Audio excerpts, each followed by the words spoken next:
ما شاء الله ولا قوة إلا بالله.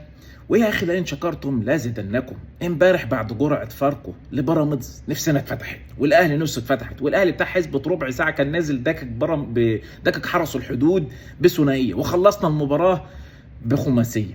الحاجة الجميلة في المباراة اللعيبة نفسها مفتوحة. احنا جبنا الجون الأولاني، خش على اللي بعده التاني، جبنا التاني، لا احنا لسه ما جبناش التالت، جبنا الرابع اداها الخامس. فربنا يعطرنا بس في مهاجم، يعني في مدرب يكون يعني ايده مرزبه في الملعب، ايده طرشه في غرفه الملابس. يا اخي انت بتتكلم امبارح طلعت امام عاشور نزلت قفش، طب انت هيبقى عندك محمد رمضان. طلعت بن شرقي ونزلت علي معلول، طب انت هيبقى عندك زيزو. ده لسه ما جبت صفقه مهاجم كمان، فانت هتلاعب مين ولا مين؟ فانت عايز مدرب يمسك فرق الدوري بتاعتك دي يدعك في ابوها. بص يكون بس ما بيعترفش الا بالخماسيات والسداسيات.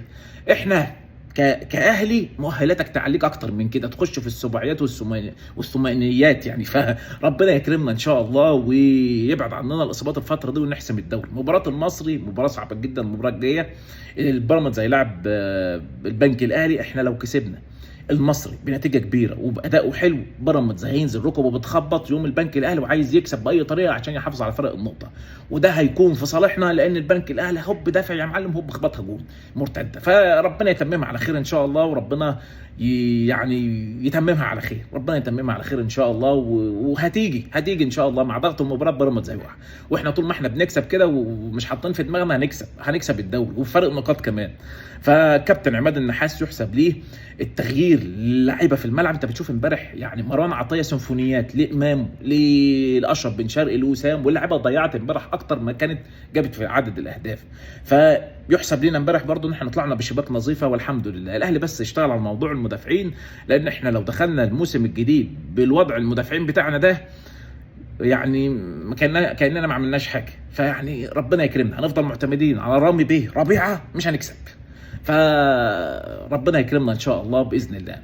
امبارح نزل علي معلول يا اخي، مرهم الرفعه بتاعته، مرهم راحه واحده لامام عاشور امبارح، تزغرط في الجول لكن هي مش ماشيه مع امام. غير كده بقى انت بتشوف امبارح حسين الشحات نزل مكان طاهر، حط له جون جميل قوي. برضو طاهر محمد طاهر يحسب ليه تصميمه وارادته الموسم يعني ده في ان هو يقدم الشكل الجميل ده رغم اصابته اللي كانت مطوله معاه، بس يعني بيسجل، رجله موجوده في الملعب وماشيه معاه حلو جدا. امبارح برضو محمد هاني حط له جون، وسام ابو علي برضو بيستمر في التهديف بتاعه، وده يحسب ليه برضو الكابتن عماد النحاس ان اتكلم معاه نفسيا اللعيبه جاهزه، نفسيا اللعيبه نفسها مفتوحه ان هي تقدم اداء وحاجه بالشكل الجميل ده. فيا رب كرمنا ان شاء الله، يا رب وفقنا مباراه مصر الجايه، يا رب نكسب ان شاء الله. احنا الموسم ده كان بالنسبه لنا يعني نهايته ما كانتش حلوه، تقفيلته ما كانتش حلوه، ضيعنا نقاط كتير جدا في الدوري.